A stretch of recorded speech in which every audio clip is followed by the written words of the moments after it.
New at 6 tonight, a former Florida Chief Justice lying in state earlier this afternoon. R. Fred Lewis died May 26th in Tallahassee at the age of 78.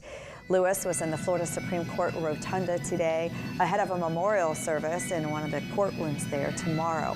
Lewis was appointed by Governor Lawton Chiles back in 1998. He was a Chief Justice from 2006 to 2008, serving on the state's highest court until he retired in 2019. Today, Chief Justice Carlos Muniz shared his thoughts on Lewis's legacy.